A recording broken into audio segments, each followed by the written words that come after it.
Right, we've had a lot of views on our Scramjet videos on this channel. In fact, anything to do with scramjets on YouTube and pretty well anywhere on the internet, it gets a lot of interest. It's current technology. It's probably the wave of the future, eventually. Because a scramjet, while appearing simple in concept, excuse me, my cat is trying to eat my microphone here. A scramjet, while simple in principle, is extremely difficult to actually get working. In fact, if you think about it, it's impossible to have a working scramjet. I mean, logically. Here you're going to have a craft that needs to have an extremely high velocity to even initiate compression and ignition and then thrust. And then it's going to accelerate from that extremely high velocity well through the hypersonic range to the upper reaches of hypersonic speed within the atmosphere. Now, any material subjected to a hypersonic airstream is destroyed. I mean, if you want to look on YouTube videos about NASA experiments in the 1950s, you can see that. I mean, everybody's known that for a long time. A lot of countries have developed scramjets, and of course they're trying to find materials and so on that can endure this kind of erosion and heat from a hypersonic airstream so they can get a working scramjet. But short flights, a lot has been learned, about the performance of materials in hypersonic flow, like rather than just in wind tunnels, but in the actual atmosphere. Yeah, stuff like that. But you'll see these projects come and then they go.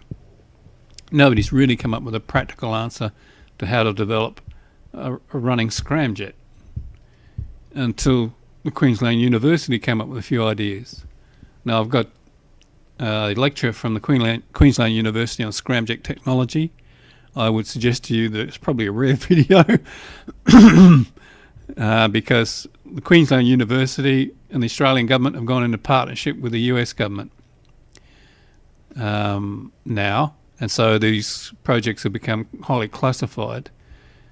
Now, why would the USA, who are the world leaders in space vehicles and upper atmosphere type craft, stuff that does actually travel at hypersonic speeds as it re-enters our atmosphere and so on, why would they come to Australia, little old Australia, for research on this stuff, and why would they put their money into that?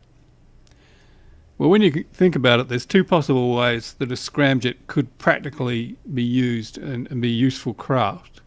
That is, firstly, that there will be some astounding advances in materials technology. Something like, somebody found a flying saucer and analysed some metal from it, and found a material that doesn't disintegrate in hypersonic airstreams. Something like that, something of that order. Or somebody found a way of stopping the hypersonic airstream from contacting the surfaces and creating the erosion and heat that destroys them normally. Now, whatever way the Queensland University's gone about it, well, we're not going to know that on YouTube, are we? Because now it's classified military and space research technology exclusive to Australia and the United States of America.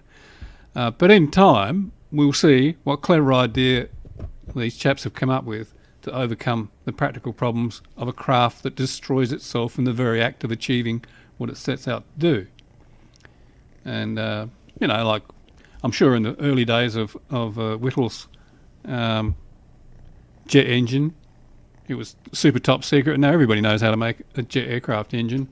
If you've got a lathe, you could knock one up.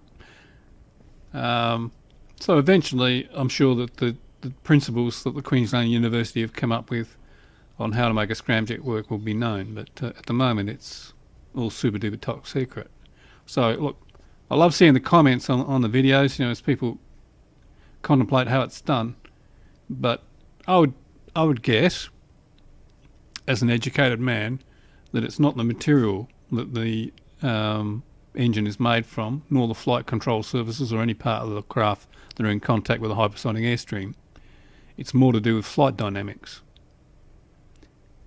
It's something to do with very advanced studies in the way materials behave when they're flying at high velocities.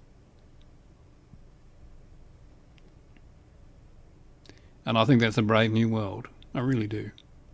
I think it's something very special. Anyway, just a thought. See you later.